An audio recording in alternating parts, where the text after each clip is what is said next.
नेपालका प्रधानमन्त्रीको सम्पत्ति विवरणमा एउटा यस्तो विरोधाभास लुकेको छ जुन निकै अनौठो छ। आज हामी यही पहेलीलाई केलाउँदैछौँ, एउटा यस्तो कथा जसले राजनीति, सम्पत्ति र पारदर्शितामाथि गम्भीर प्रश्नहरू खडा गरेको छ। आउनुहोस् यसको गहिराईमा डुबुल्की मारौँ।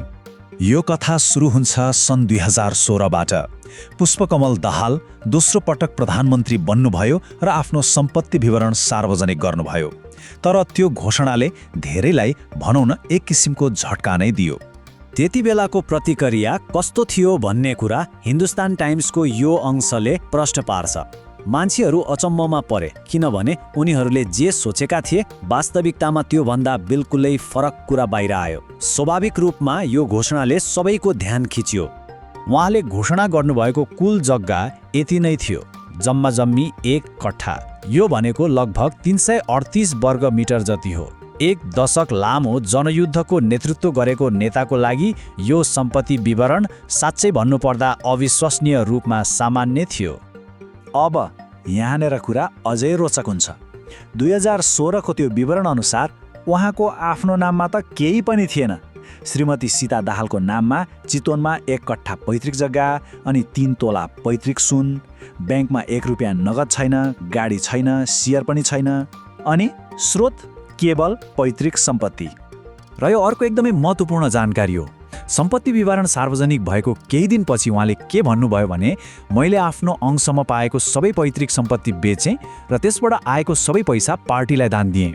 यो कुरालाई राम्रोसँग याद राख्नुहोला है, किनकि पछि गएर यही कुराले ठूलो विरोधाभास जन्माउँछ। ल अब समयको गाडीलाई 7 वर्ष अगाडि बढाउँ। सन् 2024मा दाहालले फेरि आफ्नो सम्पत्ति विवरण सार्वजनिक गर्नुभयो। तर यसपटकको तस्बिर पहिलेको भन्दा आकाश पातालको फरक थियो। यो तालिकाले सबै कुरा आफै बोल्छ। हेर्नुस् त, 2016मा घोषणा गरिएको 1 कट्ठा जग्गा 2024मा आइपुग्दा घरसहित 15 कट्ठा पुग्यो। 3 तोला सुन बढेर 5 तोला भयो अनि ब्याङ्कमा शून्य नगदबाट बढेर अहिले 25 लाख रुपैयाँ। तर सबैभन्दा अचम्मको कुरा के हो थाहा छ? यत्रो सम्पत्ति बढ्यो तर स्रोत चाहिँ उही पुरानै देखाइयो, पैतृक। र यो कुनै हल्ला वा अनुमान होइन। यहाँ हामी त्यो आधिकारिक कागजात नै हेर्न सक्छौँ। 2024को यही सम्पत्ति विवरणमा चितवनको जग्गा र सुनको स्रोत फेरि पनि पैतृक नै देखाइएको छ। हो, यहीबाट यो विरोधाभास अनुमानबाट तथ्यमा परिणत हुन्छ। त्यसो भए यी सम्पत्ति विवरण सार्वजनिक गर्नु किन यति महत्त्वपूर्ण छ त? यो बुझ्नको लागि हामीले नेपाली राजनीतिमा रहेको पारदर्शिताको एउटा पुरानो परम्परालाई हेर्नुपर्छ। कानुनले के भन्छ भने भ्रष्टाचार निवारण ऐन अनुसार सार्वजनिक पदमा बस्ने सबैले आफ्नो सम्पत्ति विवरण बुझाउनै पर्छ। तर यसलाई सार्वजनिक गर्ने कुरा चाहिँ कानुनी बाध्यता होइन। यो त एउटा राजनीतिक परम्परा हो, पारदर्शिता देखाउने एउटा प्रतिबद्धता हो। तर यो परम्परा सधैँ चलिरहेन। यो समयरेखाले देखाउँछ कि 1990मा सुरु भएको यो राम्रो अभ्यास 2018मा केपी शर्मा ओलीको सरकारको पालामा रोकियो।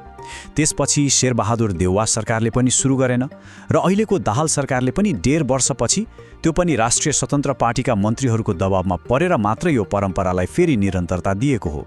यो कथा प्रधानमन्त्रीको व्यक्तिगत सम्पत्तिमा मात्रै सीमित छैन। अब अनुसन्धानको सुई उनको परिवारका सदस्यहरूतर्फ पनि सोझिएको छ, जसले यो विषयलाई झनै जटिल बनाएको छ। हो, सम्पत्ति शुद्धिकरण सम्बन्धी अनुसन्धान प्रधानमन्त्रीको घोषणामा मात्र केन्द्रित छैन, बरु यसले उहाँकी छोरी गङ्गा दाहाल र ज्वाइँ जीवन आचार्यलाई पनि आफ्नो घेरामा तानेको छ। यहाँ उल्लेख गरिएका सम्पत्तिहरू हेरौँ त। रिपोर्टहरू अनुसार गङ्गा दाहालको नाममा चितवन र मोरङमा करिब 24 रोपनी जग्गा छ।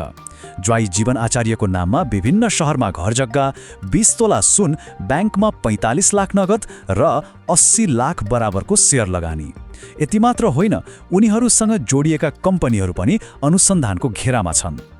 ल अब हामी यो विश्लेषणको सबैभन्दा मुख्य र नसुल्झिएको प्रश्नमा आइपुगेका छौँ। एउटा यस्तो प्रश्न जसले सम्पूर्ण विवादको जडलाई समातेको छ। र यही हो त्यो $1 मिलियन प्रश्न, जसको चित्तबुझ्दो जवाब अहिलेसम्म कतैबाट आएको छैन। सोचौँ त, यदि उहाँले 2016मा साँच्चै नै आफ्नो सबै पैतृक सम्पत्ति बेचेर दान दिनुभएको हो भने अहिले यो विशाल पैतृक सम्पत्ति फेरि कहाँबाट आयो? अनि यदि अहिलेको विवरण सत्य हो भने त्यसो भए 2016को त्यो दाबी के थियो त? र हामी यो विश्लेषणलाई ट्रान्सपरेन्सी इन्टरनेसनल नेपालका पूर्व अध्यक्ष खेमराज रेग्मीको यही शक्तिशाली भनाइमा टुङ्ग्याउँछौँ। यो विरोधाभासले सार्वजनिक पदमा बसेका व्यक्तिहरूको जवाफदेहिता र पारदर्शितामाथि एउटा ठूलो प्रश्नचिह्न खडा गरेको छ। अनि यसले सार्वजनिक विश्वासको जगलाई कसरी असर गर्छ, यो साँच्चै नै सोच्नुपर्ने विषय हो।